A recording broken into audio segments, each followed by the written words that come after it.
yo creo que entendemos lo mismo. Como buenos hispanos, limpieza es algo que está.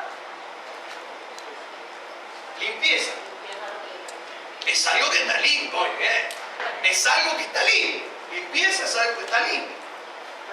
Pero para que esté limpio, posiblemente estuvo en algún momento sucio. Porque hay cosas que nacen limpias. Pero si nosotros vamos a pensar en el ser humano, ningún ser humano nació limpio. No sé si me entendés. Yo no sé si a vos te dieron una filmación de cuando vos naciste. Pero posiblemente sí una explicación de cuando vos naciste. Te dijeron qué día naciste, qué hora, en qué lugar, y vos le creíste. Pero en una de esas no te dijeron que tenías resucio. Y hubo que desde el primer día te tuvieron que limpiar. Y saben que ese es un proceso que no termina nunca. Nunca. Solo el día que muramos vamos a terminar el proceso de seguir siendo limpiados. Entonces el tema de hoy, no sé por dónde anda el puntero, ¿eso lo tiene por ahí? Sobre el parlante. ¿Está por ahí? Aquí está. ¿Dónde? Sobre el bafle. Sobre el bafle. Acá está. Bueno. Limpieza total. No, la verdad no vengo en representación de ninguna empresa de limpieza, pero hoy vengo a hablarte del dueño de todas las empresas de la tierra para decirte que es un requisito fundamental. Si querés bendición, tenés que estar limpio. Yo ruego que todos se hayan bañado esta mañana, pero no me refiero del baño de agua, sino de haberte limpiado antes de venir a la casa del Señor. Antes de entrar, Señor, perdóname, papá. O quizás durante el momento de adoración y de alabanza, ¿no? El limpiar. Hay una palabra preciosa. Yo quiero pedirles que abran su Biblia en el libro de Zacarías, capítulo 3, del verso 1 al 10. Estoy leyendo la versión, la Biblia de las Américas. Y este pasaje, hermano, hermana, es... ¡Ay, Dios mío! ¡Qué pasaje! Dios te va a hablar. En esta mañana Dios te va a hablar. Antes que nada, quiero decirles que cuando alguien era elegido sacerdote en la antigüedad, tenía que pasar por una cierta cantidad de ritos establecidos desde el Éxodo, en el libro de Éxodo, cuando Dios le dice a Moisés y utiliza todo un capítulo completo hablándole de las vestiduras de los sacerdotes. Hay todo un capítulo en el libro de Éxodo que habla de cómo debía estar vestido el sacerdote. Por si no hay con esa y ese capítulo habla específicamente también de que dentro de los ritos que tenía que tener alguien que iba a ser levantado como sacerdote, eran 7 días de purificación. Y durante esos 7 días también había una serie de ritos entre los cuales había que ofrecer en holocausto un becerro, todos los días, un becerro, 7 días, para consagrar de alguna manera al nuevo sacerdote y que ese sacerdote a través de los holocaustos que él presentaba, él estaba limpiando de alguna manera su vida pasada porque ahora se iba a consagrar nada menos que al sacerdocio. Pero también en el anhelo y en el corazón de la mayoría, no de todos, de la mayoría de los sacerdotes, era llegar a ser sumo sacerdote. Llegar a ser sumo sacerdote, hermano, era un privilegio demasiado grande porque era un representante legal. Y ahí sí, hermano, estaba unido la política con lo religioso. Entonces el sumo sacerdote era el representante del pueblo. Y ahí hay mucha enseñanza cuando entremos a ver un poquito más adelante lo que implicaba entrar a una ciudad como rey. Ahora, aquí estamos hablando de un sumo sacerdote. Ya no era un sacerdote, sino era alguien que había sido elevado a la posición de sumo sacerdote. Pero quien narra esta historia es nada menos que un profeta, que también era sacerdote, y era Zacarías. Y este hombre Zacarías, hermano, mire esas cosas del destino. No nació ni en Judá ni en Israel, había nacido en Babilonia. Mire ese sacerdote, que era parte del pueblo de Dios, pero que nació en Babilonia. Allí por el año 586, todos conocemos, los que conocemos un poquito de historia bíblica, sabemos que hubo un rey de Babilonia llamado Nabucodonosor, que vino y arrasó con el pueblo de Israel. Rompieron todo el templo de los judíos, aquel templo que había sido edificado nada menos que por Salomón. Y hermano, cuando Nabucodonosor con su ejército entra a Israel, no solamente enciende en fuego la ciudad, sino que la arrasa. Y la postura de los babilonios era llevar cautivos a su tierra a la gente más inteligente de cualquier pueblo o nación. Y entre esos fue el papá de Zacarías, el que nos narra esta historia. Entonces allí su papá y su mamá hicieron los deberes. Y nació Zacarías en Babilonia. Pero después de 70 años de cautiverio, dice Jeremías, que Jeremías que está profetizando de que Israel iba a ser llevada cautiva por no obedecer, un juicio de Dios sobre la nación de Israel porque no había sido obediente. Entonces allí nace Zacarías. Pero en la historia encontramos que Persia combate a Babilonia posteriormente, y es Persia quien queda al frente de todas las naciones conocidas en aquel tiempo. Y allí estaba Ciro, el rey de Persia. Y como era el nuevo rey, él dijo: quiero que se levanten, y él habló del mundo. En el mundo cada uno adora a su propio Dios, y entre ellos los judíos. Y entonces Ciro hace un decreto, muy interesante el decreto, donde dice que autoriza a los judíos que estaban en Babilonia a volver otra vez, nada menos que a su tierra. Y entre ellos, ahí va Zacarías. Se calcula que en la primera vuelta de judíos, unos 50.000 judíos regresaron a la tierra, entre ellos Zacarías y unos cuantos profetas. Ahora, Zacarías comienza a nombrar que un sumo sacerdote llamado Josué, este Josué no era el hermano allí que toca el bajo, ni tampoco era el sucesor de Moisés, sino este Josué era un sumo sacerdote. Y hermano, cuando vuelve Josué, vuelve con Zorobabel, que era el gobernador de Judá. Miren, desde Babilonia vuelven 50.000, y entre los que vuelve Zorobabel y vuelve Josué, que eran los dos representantes de toda esa, imagínense, más los que había en el tiempo, más los 50.000 que regresaron. Y lo primero que hacen es comenzar a reconstruir el templo. Pero ahí vamos a la historia, vamos a leer. Visión sobre el sumo sacerdote Josué.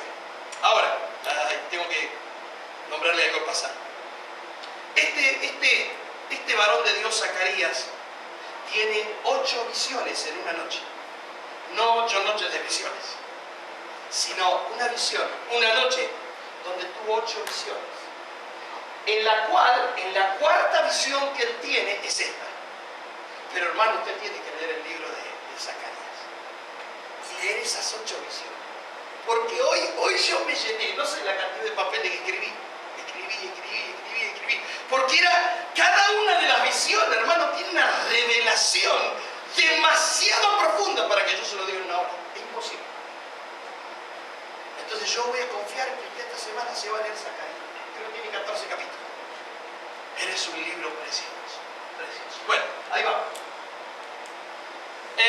Entonces me mostró, che, ahí hay algo que no está bien, ¿no? 3, 2, 3, ¿qué será eso? No sé, pero bueno, a ver, empieza así, en la LBLA, ¿cómo empieza? A ver la Biblia, a ver, ¿qué dice? Primer versículo, no, el versículo 3.1, sí. 3.1, ¿qué dice? ¿Está bien ahí? Ah, entonces vamos bien. Hay un numerito nada más que se ha metido ahí, no sé quién lo puso. Entonces me mostró, ahí está Zacarías. Hermano, cuidado, Zacarías no estaba durmiendo. No era una revelación de un sueño, era de noche. Pero Dios le mostró. Que Dios te muestre no es lo mismo que tu sueño. ¿Estamos claros? Era una visión. Él vio. Entonces me mostró al sumo sacerdote Josué, que estaba delante del ángel del Señor. Y Satanás estaba a su derecha para acusarlo. Y el ángel del Señor dijo a Satanás, el Señor te reprenda, Satanás. Repréndate el Señor, que ha escogido a Jerusalén. ¿No es este un tizón arrebatado del fuego? Cuando dice no es este, no está hablando ya de Josué, está hablando de Jerusalén. El tizón arrebatado, porque Jerusalén fue quemada, fue arrasada, era un tizón. ¿Sí? Bueno, y dice más, y Josué estaba vestido de ropas sucias. Mire cómo es, hermano. Jamás un sumo sacerdote podía estar sucio. Pero jamás. Según la ley mosaica, hermano, el sacerdote tenía que vestir pulcro total. Y más cuando una vez al año él llevaba la expiación de todo el pecado del pueblo. Y sabe que tenía, dice también en la antigüedad, que allí en el borde del lino, del vestido de lino, tenía una campanita, otra cosita más, una campanita y esa otra cosita más, que empezaba a sonar. Y por las dudas, los judíos eran tan pícaros que le ataban al sumo sacerdote, le ataban una soga larga, para que cuando el sacerdote entrara en el lugar santísimo, y si tenía pecado, automáticamente Dios lo mataba. Se moría. Y cuando ellos escuchaban desde afuera que dejaba de sonar las campanitas porque el sacerdote se movía, dejaba de sonar y se murió.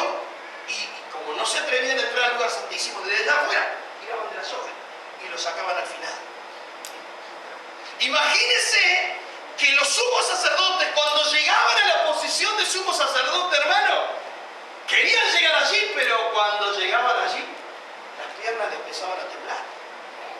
Porque sabía que una vez al año se iba a tener que presentar en el lugar santísimo. Y ahí no ingresaban. Es más, la Biblia dice que aún, hermano, los sacerdotes comían de esas carnes que digamos que se le daban, lo que quedaba, lo comían los sacerdotes y decían, cuidado que no vaya a comer el pueblo de esa comida, porque si no el pueblo va a castigado, hermano. Imagínate. Menos mal que estamos bajo la gracia. Menos mal que lo de la ley ya pasó. Pero dice, y Josué estaba vestido de ropa sucia, en pie, delante del ángel. Ahora mire. Y este habló y dijo a los que estaban delante de él, quitadle las ropas sucias. Y a él le dijo, mira, he quitado de ti tu iniquidad y te vestiré de ropas de gala. Después dijo, que le pongan un turbante limpio en la cabeza. Y le pusieron un turbante limpio en la cabeza y le vistieron con ropas de gala. Y el ángel del Señor estaba allí. Entonces el ángel del Señor amonestó a Josué diciendo, así dice el Señor de los ejércitos, si andas en mis caminos, si guardas mis ordenanzas, también tú gobernarás mi casa. Además tendrás a tu cargo mis atrios y te daré libre acceso entre estos que están aquí. Escucha ahora, Josué, sumo sacerdote, tú y tus compañeros que se sientan ante ti, que son hombres de presagio, pues he aquí, yo voy a traer a mi siervo. ¡Oh, hermano! Lo que está diciendo ahí, ya se lo voy a explicar. El renuevo. yo voy a traer a mi siervo el renuevo. Porque aquí la piedra que he puesto delante de Josué, escuche, yo sé que usted por ahí mira esa piedra y dice, ay, la piedra es Cristo. Aquí no. He puesto aquí la piedra delante de Josué. Sobre esta única piedra, mire, sobre esa única piedra he puesto mis 7 ojos. He aquí yo grabaré una inscripción en ella. ¿En quién? En la piedra. Una inscripción. Declara el Señor de los ejércitos. Y quitaré la iniquidad de esta tierra en un solo día. Aquel día, declara el Señor de los ejércitos, convidaréis cada uno a su prójimo bajo su parra y bajo su higuera.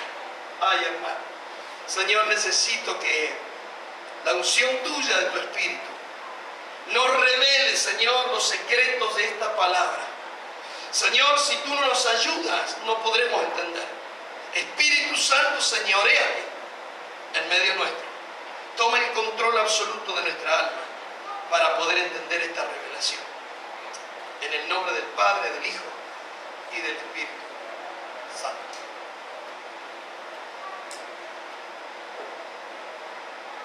Allí hay varios sacerdotes. Jeremías, Ezequiel, Zacarías. Zacarías, el que escribe esta revelación, hermano, era uno de los doctos, de los rabinos privilegiados que pertenecían a una casta de 120 miembros más destacados. De allí viene el concepto en los días de Jesús, cuando existía el Sanedrín.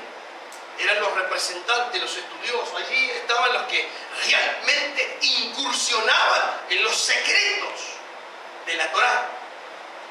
Pero Zacarías, si bien era uno de estos, pudiéramos decir hoy en día teólogos, era un teólogo lleno del Espíritu Santo. Zacarías es tipología de un nombre de Dios con una búsqueda intensa. Y hermano, cuando alguien busca, y Dios se le tiene que revelar. Y entonces Dios se le revela a Zacarías. Zacarías, les comentaba, nació en Babilonia, regresó con un grupo de los que volvieron a Jerusalén bajo el liderazgo de Zorobabel, que era el gobernador de Judá, y Josué, que era el sumo sacerdote, hijo de Josadac, llevado cautivo a Babilonia. Allí en el año 538 a.C., Ciro, el persa, liberó a los cautivos de Israel para restablecer su tierra. Los 50 regresaron. Ellos inmediatamente comenzaron a reedificar el templo. Pero, dos cosas. Se empezaron a levantar los enemigos. ¿Cuántos saben que cada vez que nosotros queremos edificar, el enemigo se levanta? ¿Cuántos saben que cada vez que una persona que llega a la iglesia y que empieza a buscar de Dios, el enemigo se levanta? ¿Cuántos saben que aquellos que empiezan a querer leer la Biblia y decir, quiero ser un poco mejor y, a ver, voy a empezar a ir con esos locos ahí de la Minnesota al 230? Va a tener un ataque. Te van a querer echar el trabajo. Se van a reír de ti. Las finanzas no te van a alcanzar. Y quizás hasta llegues a enfermarte. Y entonces, ¿qué hace tu fe? Tu fe decae. Y lo primero que hace es, me vuelvo atrás. Voy a seguir siendo el mismo de antes. Total. Una de las cosas peores que le puede pasar a alguien en la vida, hermano, escuche.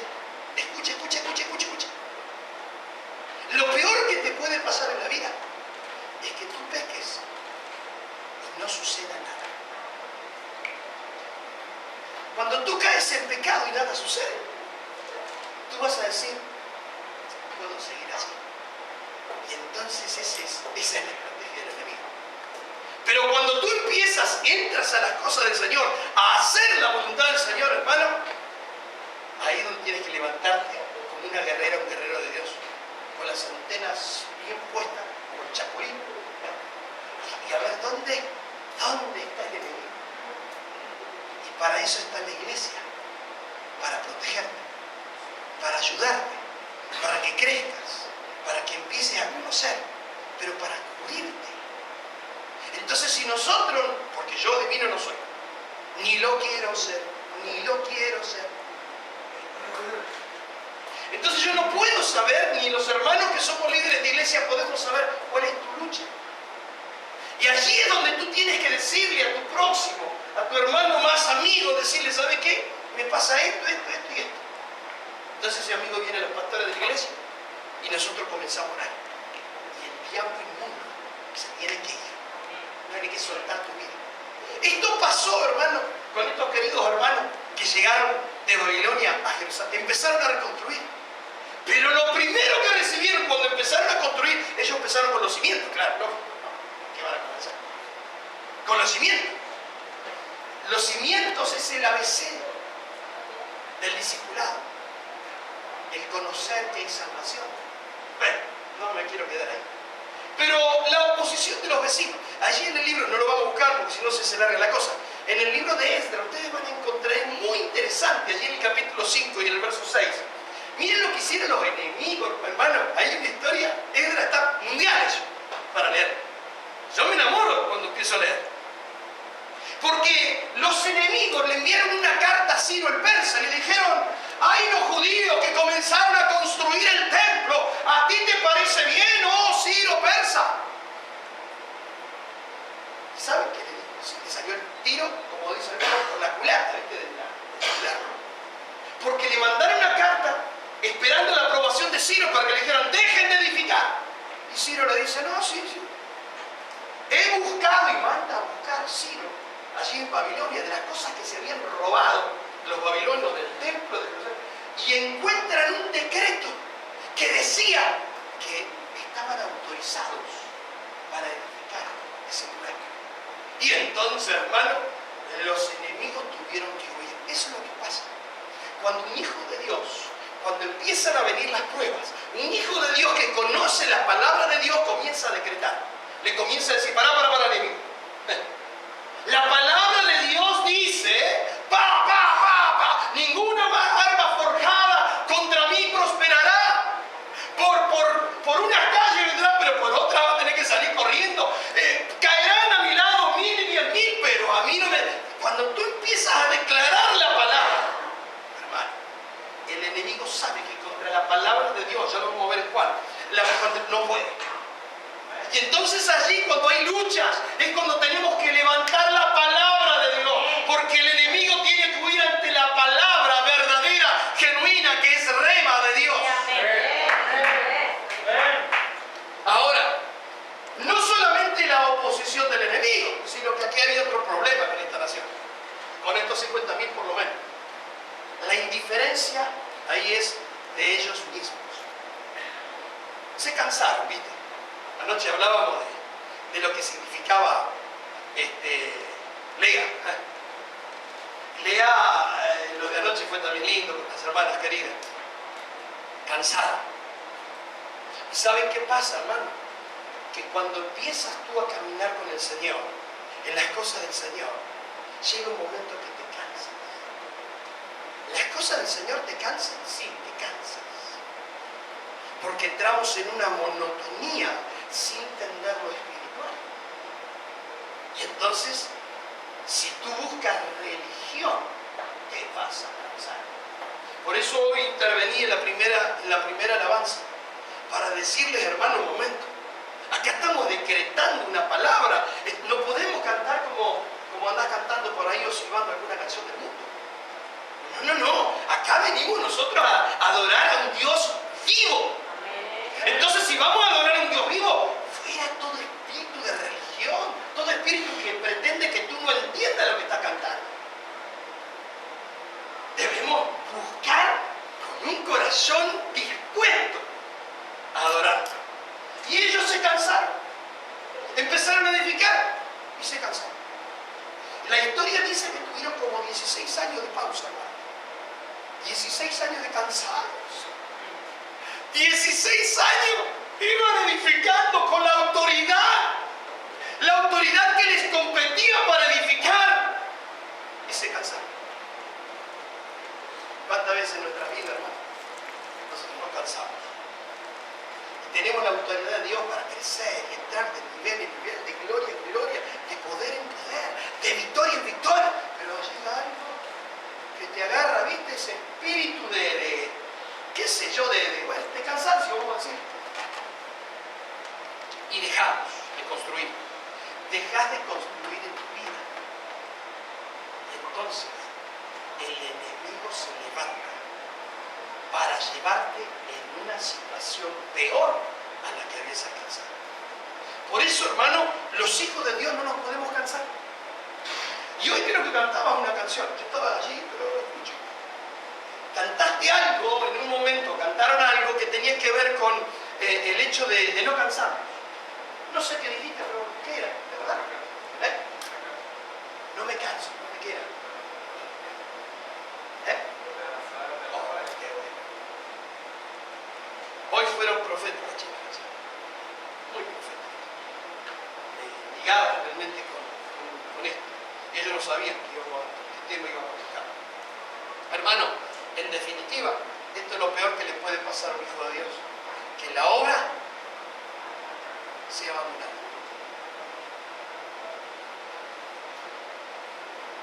Ahora, 16 años más tarde, Ageo y Zacarías fueron comisionados por el Señor para alentar al pueblo.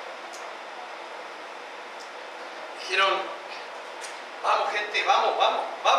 No nos podemos quedar aquí, tenemos que edificar. Vamos, volvamos. Y ellos empiezan a levantar al pueblo, a decirle: vamos. Había una urgencia. Y vamos a ver que ese espíritu es el mismo espíritu que está operando hoy en la iglesia de Cristo, en toda la tierra. Hay una urgencia, viene el renuevo. Ya te voy explicando, ¿no? ¿Se me va entendiendo? ¿Quién es el renuevo? Viene el renuevo, hermano. Viene el renuevo. Amén. Entonces más vale, hermano, que nos limpiemos. Ahora, ya sabemos esto, les lo compartí. Y hay una cosa interesante a la cual Dios le dice que deben hacer. Número 1, reconstruir el templo. Pero número 2, ay hermano, lo que le dice Zacarías es: tienen que reordenar sus prioridades espirituales. Mire qué interesante. No solo reconstruir el templo, sino reordenar, es decir, que no había del todo orden. Porque si hay que reordenar, es porque el orden no era tal. Entonces hay que reordenar las prioridades espirituales. ¿Cuáles son las prioridades espirituales?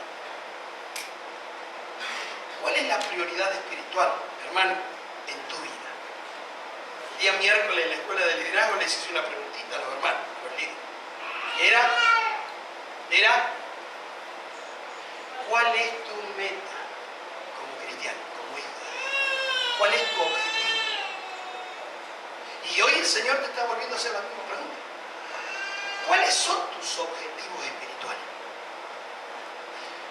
Hermano, quiero que entienda que por 70 años estuvieron en Babilonia, estos 50.000, 70 años, se acostumbraron a las costumbres babilónicas. Se acostumbraron a olvidarse del volver a Dios. Y aunque es en Babilonia donde se establece de que los judíos tuviesen su sinagoga, porque en la ley mosaica no existía el concepto de tener una sinagoga. Fue en Babilonia donde se establecieron las sinagogas y la gente iba allí a estudiar la Torá. Pero muchos de esos 50.000 no iban nunca, hermano, a la sinagoga. Como hoy en día, ¿viste? Algunos vienen a la iglesia. Y por eso siempre estamos más o menos así. Porque el día que vinieran todos, me van a decir: pastor, tenemos que comprar 50 sillas a $19 cada una. Bueno, entonces hay una realidad. Muchos no están dispuestos a hacer domingo tras domingo venir a la iglesia. Y piensan que con un alimento que reciben el domingo, abren la boquita, le dan la papita, se vuelven a su casa y hasta el domingo que viene, otra vez, abren la boquita, le tiran la papita. Imagínense, si en cambio de papita le dan solo un poquito de leche licuada con agua, ¿qué va a crecer, hermano, así? Va a ser un desnutrido toda la vida, un desnutrido espiritual. Entonces hay que reordenar las prioridades. ¿Cuál es la prioridad? Hermano, escuche esto. ¿Cuál es la prioridad? Tu prioridad debe ser primeramente tu vida, y eso no significa que seas egoísta. Porque si vos estás mal con Dios, tú vas a estar mal con tu esposo o tu esposa, vas a estar mal con los hijos, vas a estar mal con los que te rodean. No es ser egoísta pensar primero en ti, en relación con Dios, claro. No es que yo como primero en la mesa, ¿no? ¿Por qué? Porque el pastor dijo el domingo que yo... No. En lo espiritual tú eres primero. Es decir, en tu nivel de prioridades primero está Dios. Después estás vos. Porque si vos estás bien con el Señor, vas a estar bien con los de al lado. Pero si tú estás mal con Dios, estás mal.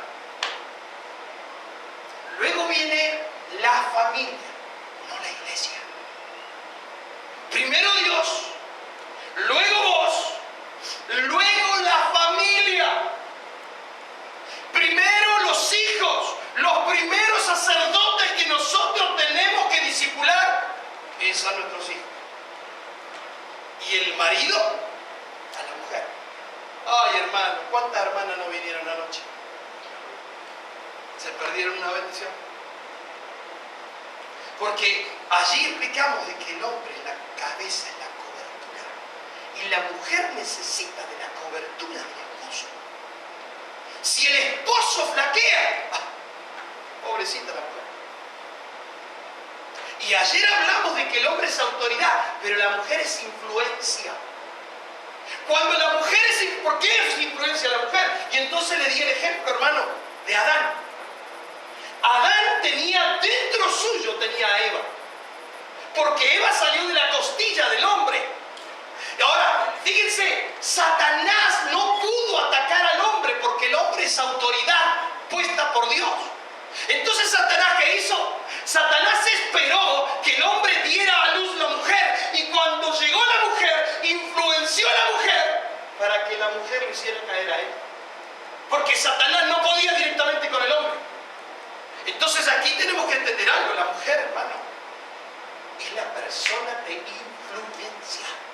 Y la influencia es sumamente importante en el reino de Dios.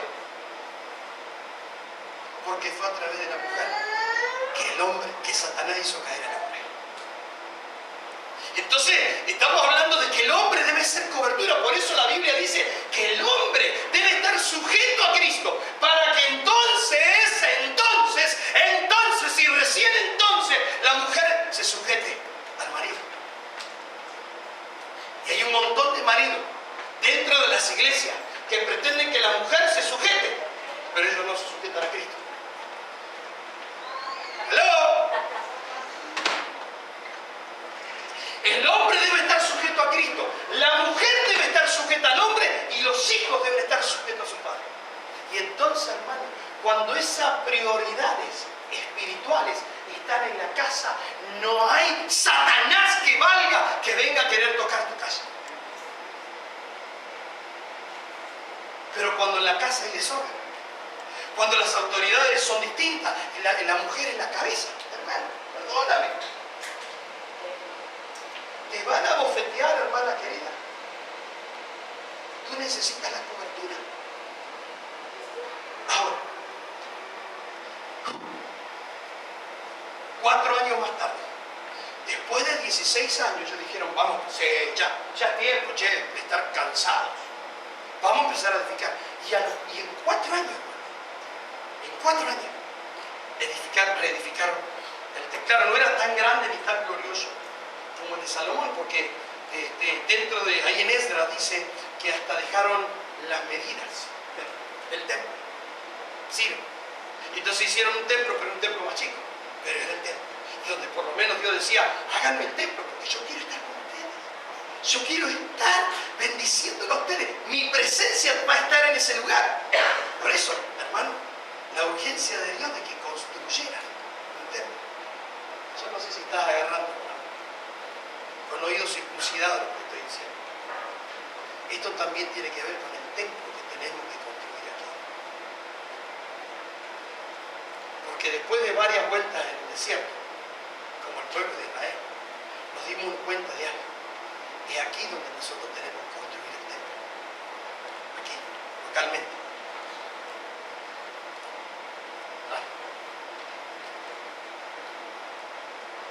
Zacarías tiene 8 visiones. La cuarta visión es la limpieza del sumo sacerdote. Es de suponer que un sumo sacerdote estaría limpio, la máxima aspiración. Esto lo dije, vestiduras, todo eso lo dije. Ahora, aquí empieza. Número 1, hermano, en el verso 1 dice, Zacarías dice, me mostró. Dios le dio una visión, le dio pantallazos, flechazos así. Una imagen, otra. En la misma noche, pobrecito no durmió. Quedó loco Zacarías. Quedó loco. Porque aparte de las visiones, de las 8 visiones, Dios le encomendó un trabajo. Pobre Zacarías. Usted tiene que leer.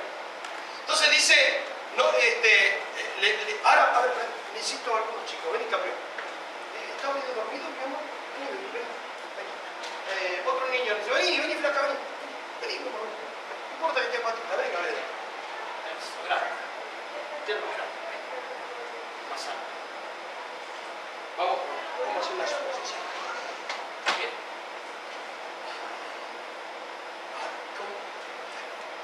No sé a quién poder usar de ellos de ejemplo. ¿Aló? Bien. ¿Seguro? Bueno, entonces, vamos a mirar. Parate frente a él. Flaco. Vos vení aquí. Miren lo que sucedió en esa visión que recibe Zacarías. Dice que estaba Jehová.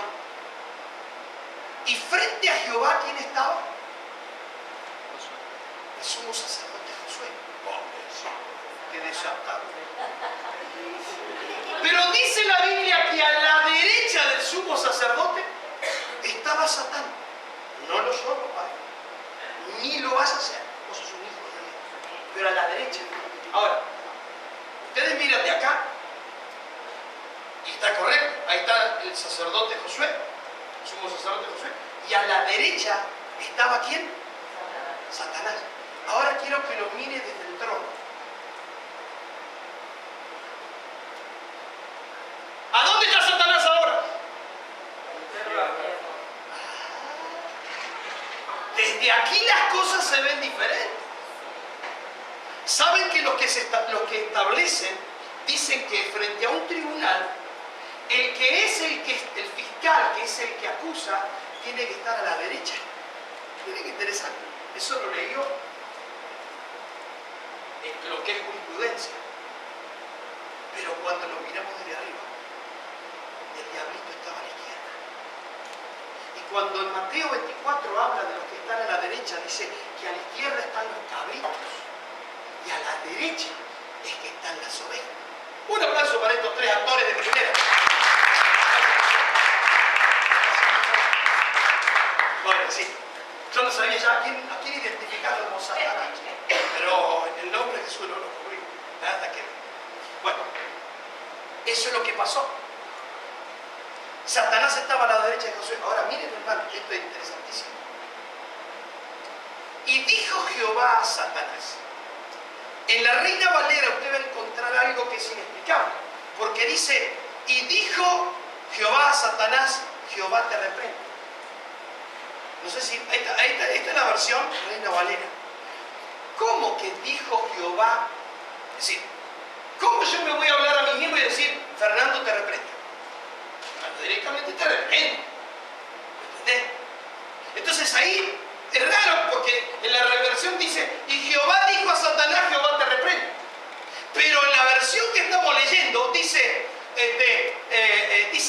y el ángel de Jehová, que es una tipología de Cristo antes de su venida a la tierra, era el ángel de Jehová. El ángel de Jehová le está diciendo a Satanás, Jehová te reprende, Padre.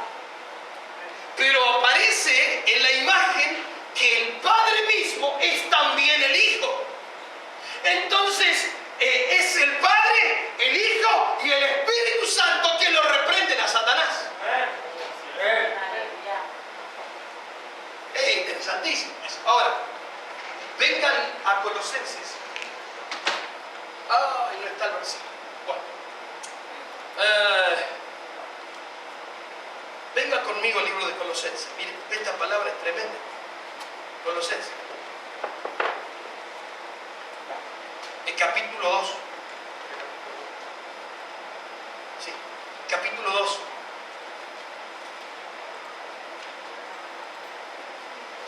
Verso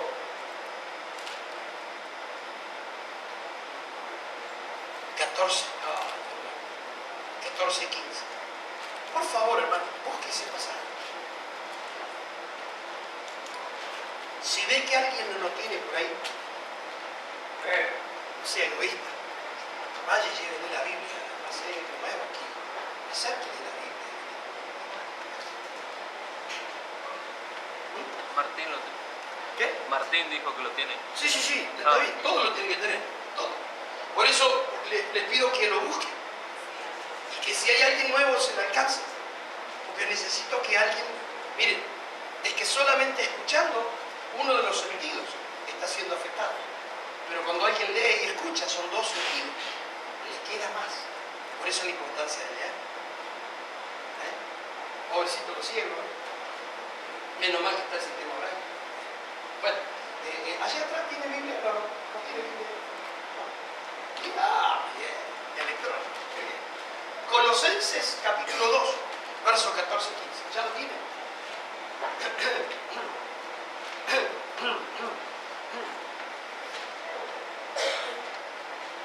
Claro, ustedes se acostumbran a que tenemos el PowerPoint y no traen la Biblia. O sacan el teléfono. Mire, hermano, esta palabra es tremenda. Dice la palabra, y habiendo cancelado el documento de deuda,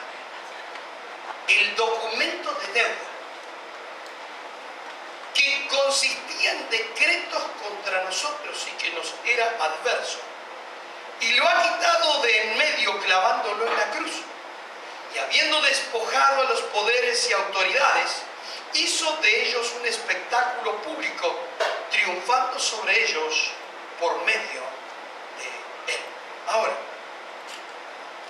es importante que nosotros entendamos que algo pasó cuando Jesús murió.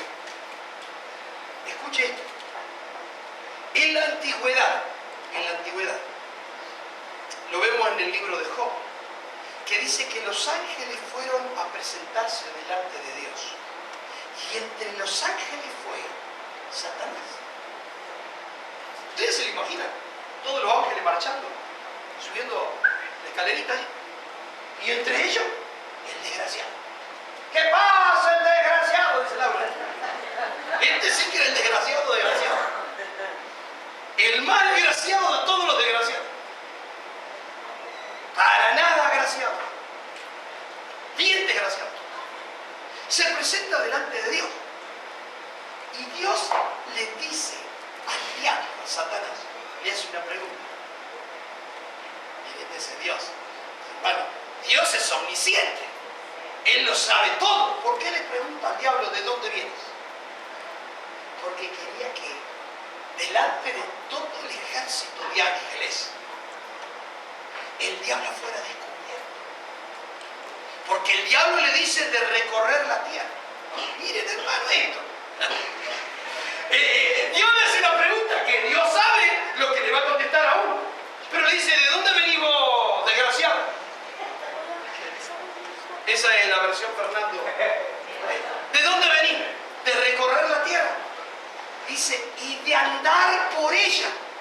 Claro, como Él no es omnipresente, Él tiene que recorrer la tierra. Pero en Zacarías capítulo 4 dice que los ojos de Dios, los 7 ojos de Dios, recorren la tierra así, en un solo instante. ¿Verdad? No necesita. Ahora, ¿cuál es la razón de que el diablo anda recorriendo la tierra? Una sola. Encontrar algo para acusarle delante de Dios. Miren, una sola razón de andar por la tierra. Se le van a fundir todos los zapatos al diablo. Porque hay que caminar la tierra. Claro, un espíritu. Pero lo cierto, hermanos, que la Biblia dice que el diablo anduvo recorriendo la tierra.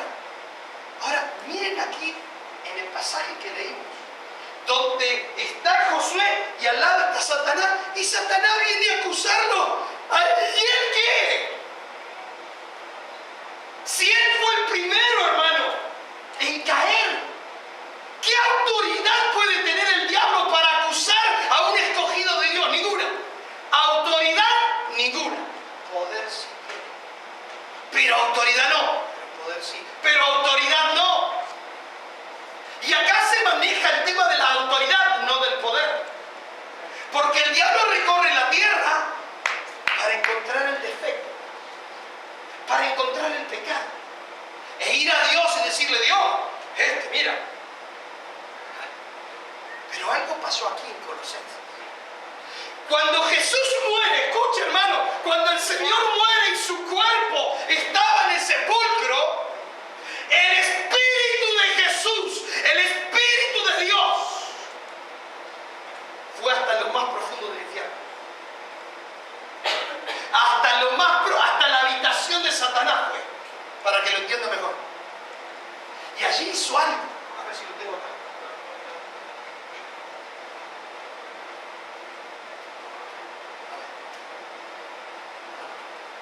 Lo tengo aquí. Pero lo tengo acá. Mientras su cuerpo yacía muerto en la tumba, su espíritu, vivo y divino, fue a la habitación de Satanás y anunció 3 cosas que no me acordaba. Su triunfo sobre el pecado, su triunfo sobre Satanás, porque Satanás pensó que lo iba a poder, cuando lo mataba a Jesús dijo, bueno, ahora sí, ahí lo maté, este es mío. Pero el cuerpo Jesús dejó ahí por 3 días. Pero su espíritu, que fue al infierno, le fue a decir, hoy triunfo sobre ti, Satanás. Y la tercera cosa, hoy triunfo sobre la muerte. Sobre la muerte, den un aplauso al Señor y se lo va a dar. Si el aplauso para el Rey, hermano, dárselo.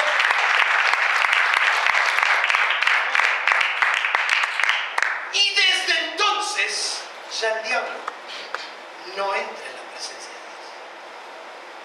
Mire qué interesante.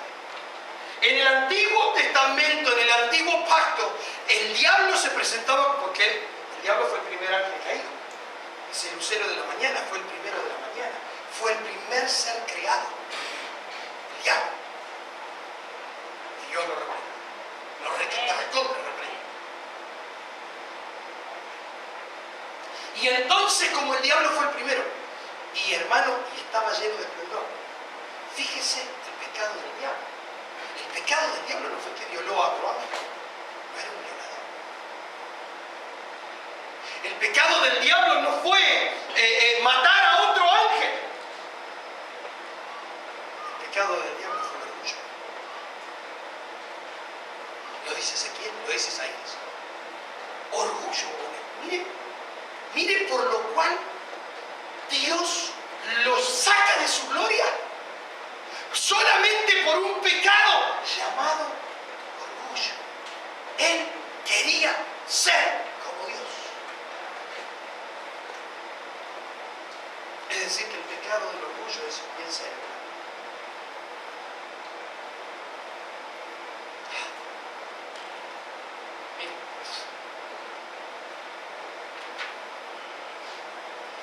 En el libro de Isaías, no lo vamos a ver, en el verso 53 dice: todos nosotros nos descarriamos como ovejas. Cada cual se apartó por su camino. Mas Jehová cargó en él, en su Hijo, el pecado de todos nosotros. Pero empieza diciendo: todos nosotros nos descarriamos. Decirle que está al lado: sos un descarriado. Pero arrepentido, con detalles, pero arrepentido. Era descarriado.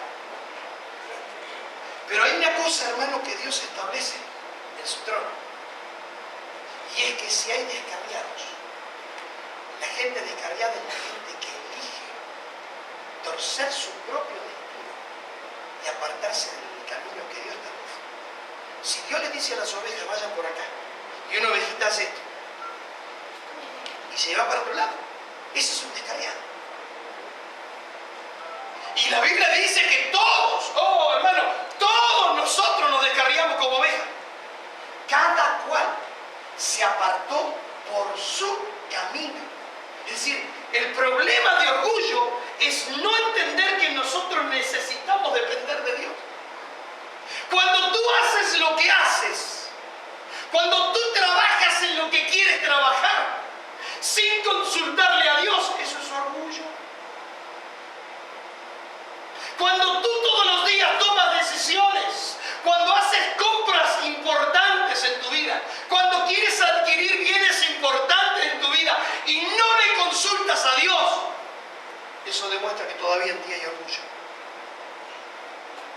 Porque alguien que es humilde dice: Señor, ¿qué hago? ¿Viajo a Haití o no viajo a Haití, Señor? La verdad que no me dan ganas de viajar allá. Me encantaría viajar a las Islas Vírgenes. Cuando Dios te dice: tenés que ir. Pero Señor, mirá que la cosa, mirá que dicen aquí la profesión. Mirá, Señor, andá, cabezón. Si hay un propósito de Dios, ahí vamos. Pero hermano, ¿cuántas veces nosotros no le consultamos? Eso es lo peor que puedes hacer en tu vida, no consultarle a Dios. Porque quizás donde estás, te estás rodeando de gente que te está contaminando y que te va a llevar al infierno, no al cielo eterno. Porque la caída que viene después, hermano, Él te va a hacer pequeñas caídas, pequeñas caídas, pequeñas caídas. Por ejemplo, hasta que te dé el SIDA. No sé para quién me habrán tocado el cafetazo. Después sí volvemos: ¡ay, Señor, por favor, Señor! ¡Ayúdame, Señor! ¡No quiero!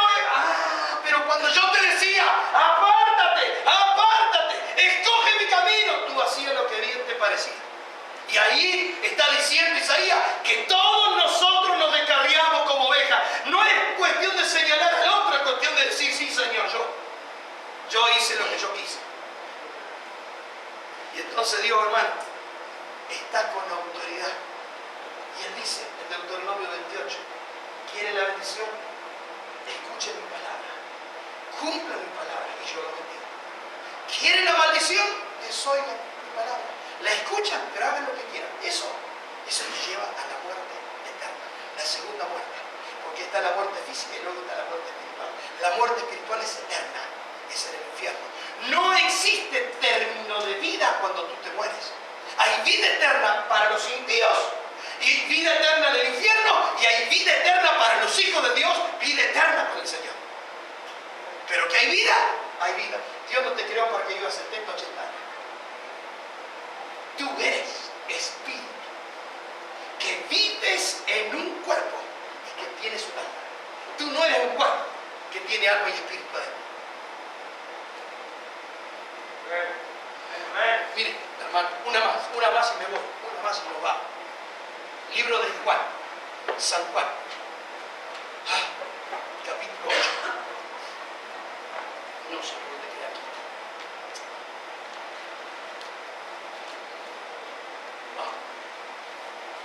Es que esto es para predicar 40 horas. Sí, pásame. Vamos.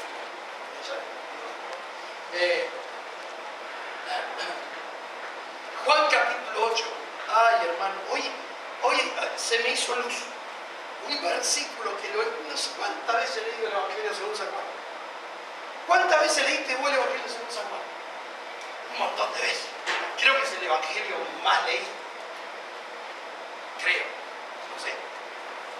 Ahora, en el capítulo 8 y en el verso 31, hermano, miren lo que dice allí. Entonces Jesús decía a los judíos que habían creído en él. No se lo decía a cualquier judío. Jesús le estaba hablando a los judíos que habían creído que era, al menos creían que él era un rabí, un maestro.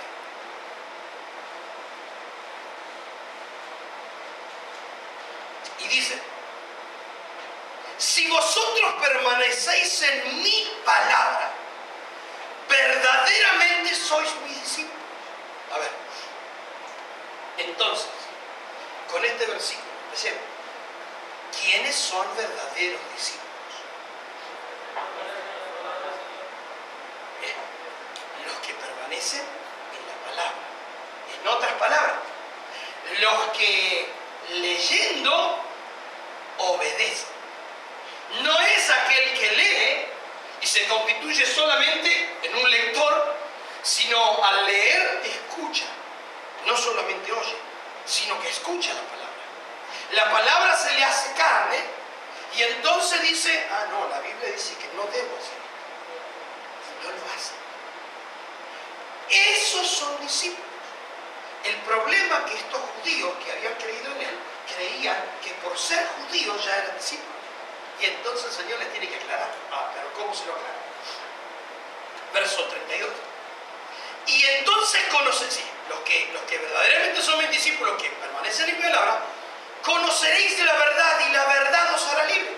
Ahora, miren lo que le dicen a Jesús estos sanguangos. Ellos le contestaron, somos descendientes de Abraham y nunca hemos sido esclavos de nadie. ¡Qué mentira! ¡Qué mentira! Si ellos estaban hablando, en primer lugar, si ellos estaban hablando como judíos, tendrían que decir, ¿cómo no? Si los asirios nos tuvieron de esclavos, los de Egipto nos tuvieron de esclavos, los romanos nos tuvieron de esclavos, los de Grecia nos tuvieron... ¿Cuántas naciones nos tuvieron de esclavos a los judíos? ¿Cómo que nunca fueron esclavos? Y si estaban hablando de lo espiritual, ellos estaban siendo esclavos de sus propios pecados. Entonces, lo que estaban diciendo era una mentira y engaño que procedía de Satanás y que lo tenía con ese pensamiento. Miren, y entonces dice, ellos le contestaron, somos descendientes de Abraham y nunca hemos sido esclavos de nadie. ¿Cómo dices tú, seréis libres? Jesús le respondió, en verdad, 2 veces, porque no entendían los cabezones.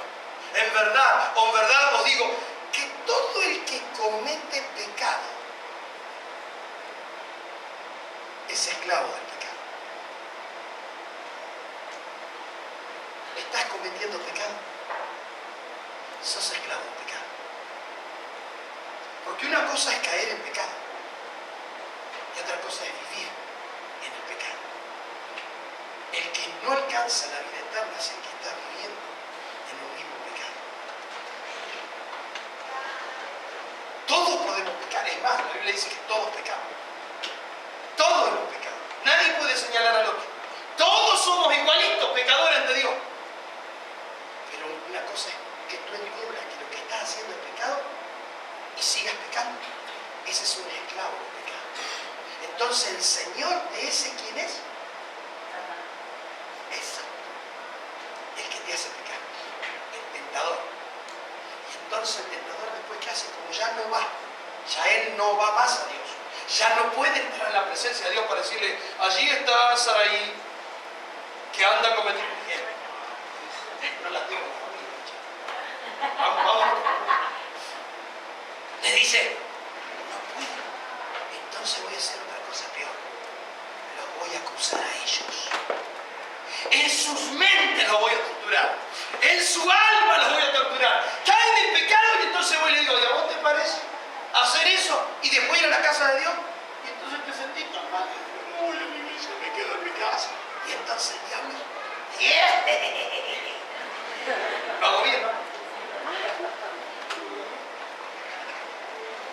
Eso es lo que pasa. Cuando nosotros cometemos pecado, somos esclavos del pecado, esclavos del mal de Satanás. Ahora bien, tengo que terminar, Dios mío. Y el esclavo no queda. Mire eso. Y el esclavo no queda en la casa para siempre. En la casa había dos tipos de hijos, entre comillas. Los esclavos, que eran como hijos adoptivos, que eran esclavos. Y los hijos. ¿Se acuerdan? Bueno, ya me iba a el esclavo, cuando llegaba el séptimo año, él era libre, no se tenía que quedar en la casa. Pero si el esclavo decidía quedarse en la casa, tenía que poner el lóbulo de su oreja contra un palo, así, la orejita así, la ponían ahí. Y entonces el amo de la casa lo marcaba, le marcaba la oreja. Y entonces eso significaba, todo aquel que lo veía en la ciudad significaba, no, ese es esclavo por voluntad propia, porque él se quiere quedar en la casa. El marcado se queda en la casa, pero a los 7 años la ley era que vas afuera. Ya no vas a ser más esclavo. Pero el hijo, el verdadero hijo, se queda en la casa porque es libre. El verdadero hijo de Dios es el que siempre va a estar en la casa de Dios. Pero el esclavo del pecado va a estar un tiempo en la casa del Señor. En la realidad espiritual quiere decir, hermano, qué triste sería que tú estés 6, 7 años en la iglesia aprendiendo de las cosas de Dios y luego te vayas al mundo. Te va de la casa, te va de la cobertura, te va de la bendición de Dios. ¿Y sabes lo que pasa? Si ya no sos hijo, no tenés autoridad. El diablo te va a pasar por arriba. Empezará a enviar espíritus inmundos. Y esos espíritus inmundos empiezan a entregarte a un espíritu mayor. Y ese espíritu mayor a otro espíritu mayor. Hasta que llega un demonio. Y el demonio tiene autoridad para matar a cualquier ser humano. Por eso Jesús dijo, no temáis a los que matan el cuerpo. Temed más bien a aquel que puede llevar vuestra alma al Señor, hablando de Dios. Dios es el único que puede tomar un alma y arrojarla al Señor. A ese sí téngale. Solo a Dios. Solo a Dios. Ahora miren esto.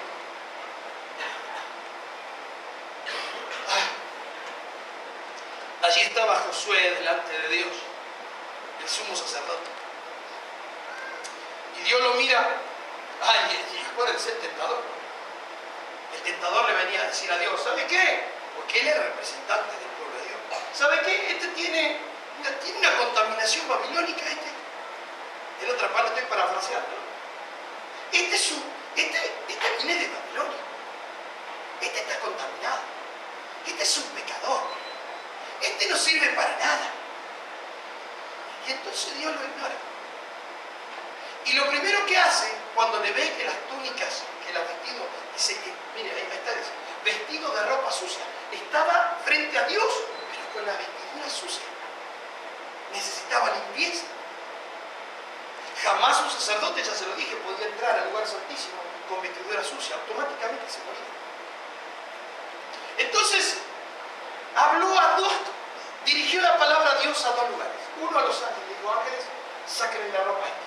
Ya, lo limpiaron. Ahora, no quiero que usted lo mire a Josué como el responsable único de estar en un enjuiciamiento. Josué representaba al pueblo de Israel, es decir, que cuando habla de que estaba sucio el pueblo y él, todos. Y entonces Dios dice al par de séquito de ángeles allí, saquen esa vestidura sucia y vístanlo de vuelta. Estamos mirando en el libro de Éxodo que, hermano, el sumo sacerdote tenía aquí en la frente, en ese turbante que se llama mitra. Ustedes vieron cómo se visten en el Medio Oriente, son los turbantes, los jeque árabes, ¿lo vieron en los jeque árabes?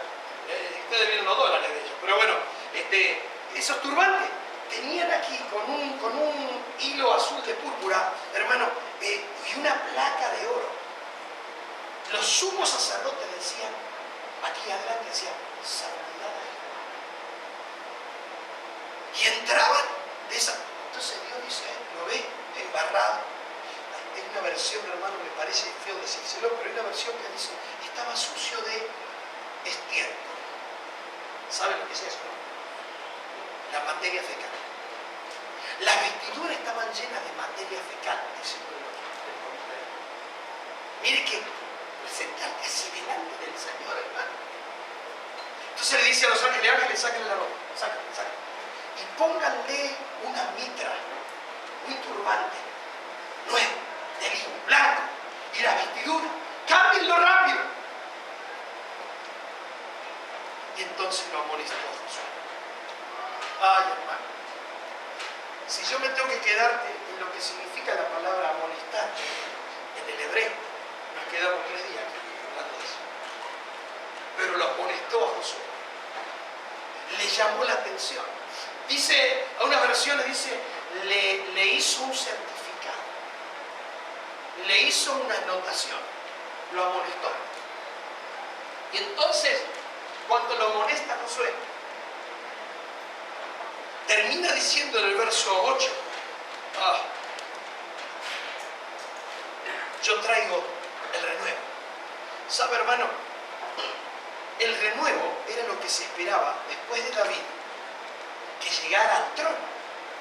Pero ninguno de los descendientes de David tenía la autoridad para llegar al trono, porque estaban impedidos por sus propios pecados y condiciones. Y no fue sino hasta que vino el Señor Jesucristo, la raíz de David, el precursor, hermano, de entre los muertos, el primero en resucitar. Cristo fue el precursor del renuevo, alguien que se renueva la adoración de David, es renovada en Cristo. Por eso, hermano, es tan importante que la alabanza y la adoración nunca dejemos de alabar y adorar a Dios, porque Dios quiere que renovemos la misma actitud que había en los tiempos de David en cuanto a la adoración. Ahora, termino, porque si no, no termino. ¿Qué es?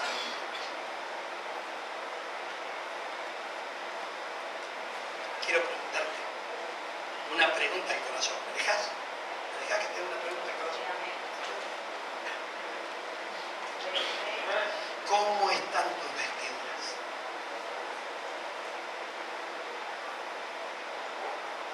A ver, rapidito. Mira, ahora mismo el Espíritu Santo te va a hablar. A todos. Ya, ahora el Espíritu Santo te va a hablar. ¿Cuáles son tus pecados? ¿Qué es lo que estás haciendo que Dios considera pecado? Deja que Él te hable. ¿Escuchaste al Señor? ¿Quién dice amén? ¿Quién lo escuchó al Señor? Que le señaló el pecado. Levante la mano. Habla el pecador. Yo creí que era el único. Dios no te está diciendo que tenés un pecado. Pero si la Biblia dice que todos pecamos. Vos nunca tenés orgullo. Nunca decís todo lo que tengo lo gané yo con el sudor de mi frente. Nunca. Lo voy a hacer de vuelta. Y yo estaba esperando que todos los demás me iban a hacer. ¿No te está marcando el Señor un pecado en tu vida? No. Deja que el Espíritu Santo te marque uno.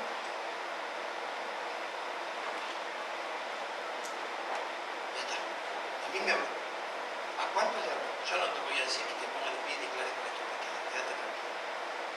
Quédate, eso sería impropio. ¿A cuántos de ustedes el Señor le habló ahora con un pecado? Levante la mano. Necesito que levante la mano. Al que duele.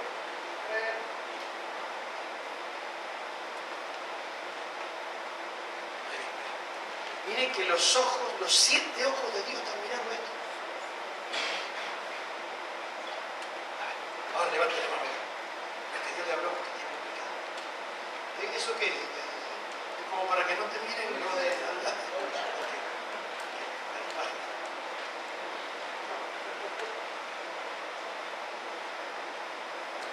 Dice la Biblia, el que comete pecado pecado es esclavo del pecado. ¿Querés algo? Pregunto, iglesia. ¿Querés algo? Le vamos a entregar ese pecado al Señor. A ver, muchachos, ¿me ayudan? Se me fueron los músicos.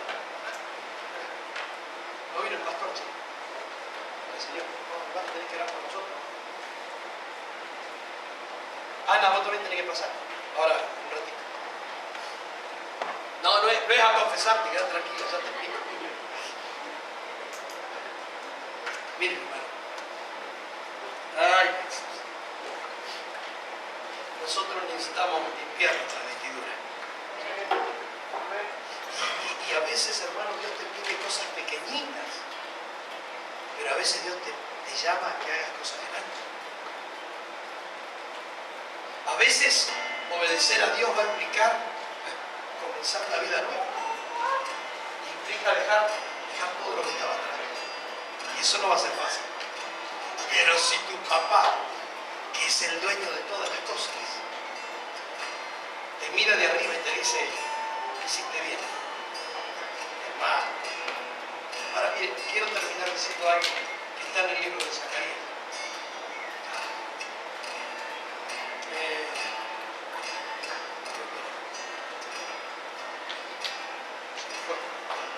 Un minuto, que esto lo va a bendecir. Miren, esto después usted lo lee, hermano, en su casa. Bien, miren lo que dice aquí. Pues, ¿quién ha menospreciado el día de las pequeñeces? ¿Sabe quién desprecia las pequeñeces? El diablo.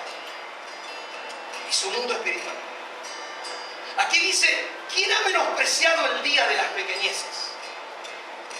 Estos 7 se alegrarán cuando vean la plomada en la mano de Zorobabel. Estos son los ojos del Señor que recorren toda la tierra.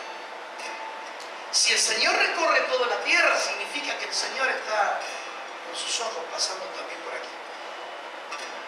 Por aquí, así. Y lo que tú consideras y el enemigo considera una pequeñez, Dios dice, fuiste obediente, te voy a bendecir. Allí, fuiste obediente. Te costó, pero fuiste obediente, te voy a bendecir. El diablo siempre va a minimizar toda decisión espiritual que tomes. Y va a venir y te va a decir, mira,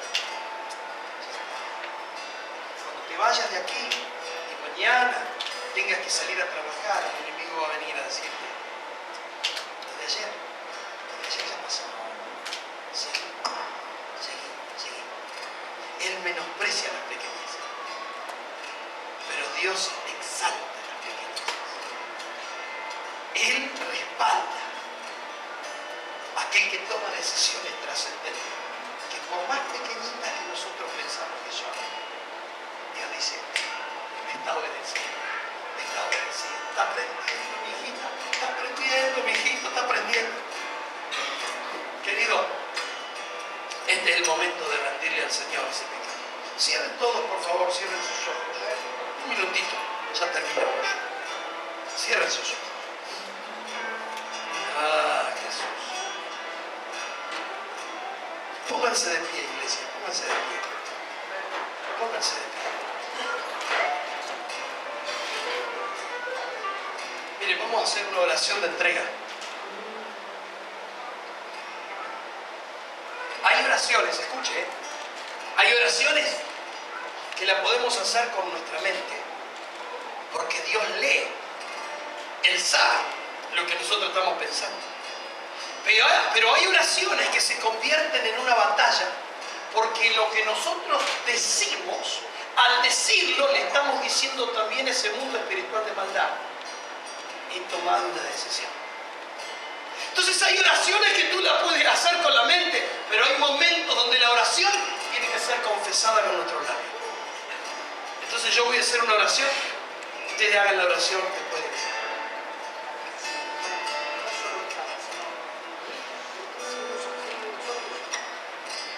Amén. Repitan, hermanos, después, todos por favor cerrando sus ojos. Este es un momento importante, por eso es importante la oración.